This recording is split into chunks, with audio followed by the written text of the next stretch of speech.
രാജസ്ഥാൻ നിയമസഭയ്ക്ക് നേരെ ബോംബ് ഭീഷണി. Bomb squad പരിശോധന ആരംഭിച്ചു. നിയമസഭയിലെ ഉദ്യോഗസ്ഥരെ സുരക്ഷിത സ്ഥാനത്തേക്ക് മാറ്റിയതായി പോലീസ് അറിയിച്ചു.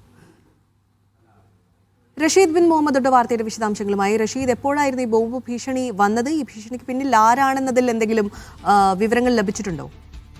ഉച്ചയ്ക്ക് 1 മണിയോട് കൂടിയാണ് രാജസ്ഥാൻ നിയമസഭയ്ക്ക് നേരെ ബോംബ് ഭീഷണി സന്ദേശം എത്തിയിട്ടുണ്ടായിരുന്നത്. നിയമസഭാ സെക്രട്ടറിയുടെ ഇമെയിലിലേക്കാണ് ഇത്തരത്തിൽ ഇമെയിൽ വഴി സന്ദേശം ലഭിച്ചിരിക്കുന്നത്. ഈ നിയമസഭയുടെ വിവിധ മേഖലകൾ ബോംബുകൾ വിക്ഷേപിച്ചിട്ടുണ്ട്, ഇത് ഉടൻ പൊട്ടിത്തെറിക്കുമെന്നുള്ള സന്ദേശമായിരുന്നു ഉണ്ടായിരുന്നത്. എന്തായാലും ഈ സന്ദേശം എത്തിയതിന് പിന്നാലെ തന്നെ കനത്ത ജാഗ്രതയിൽ തന്നെയാണ് നിയമസഭയുള്ളത്. ഇവിടെ ഉണ്ടായിരുന്ന ഉദ്യോഗസ്ഥരെയൊക്കെ തടയും സുരക്ഷയുടെ ഭാഗമായി പുറത്തേക്ക് ആക്കുകയും പിന്നീട് ബോംബ് സ്ക്വാഡും അതോടൊപ്പം തന്നെ പോലീസും സംയുക്തമായിക്കൊണ്ട് പരിശോധന നടത്തുകയും ചെയ്തിട്ടുണ്ട്. അതേസമയം സംശയാസ്പദമായ ഒന്നും കണ്ടെത്താനായിട്ടില്ല എന്നുള്ളതാണ് പോലീസ് ഇപ്പോൾ അറിയിക്കുകയും ചെയ്തിരുന്നത്. ജാഗ്രതയുടെ ഭാഗമായി കൂടുതൽ സുരക്ഷ അടക്കം ഒരുക്കിയിട്ടുണ്ട് എന്നുള്ളതാണ് പോലീസ് അറിയിച്ചിരിക്കുന്നത്. അതേസമയം ഈ ഇമെയിൽ സന്ദേശത്തിന്റെ ഉറവിടവുമായി ബന്ധപ്പെട്ടുള്ള കാര്യങ്ങളിൽ അന്വേഷണം ആരംഭിച്ചിട്ടുണ്ട് എന്നുള്ള കാര്യം കൂടി ഇപ്പോൾ രാജസ്ഥാൻ പോലീസ് അറിയിച്ചിരിക്കുക.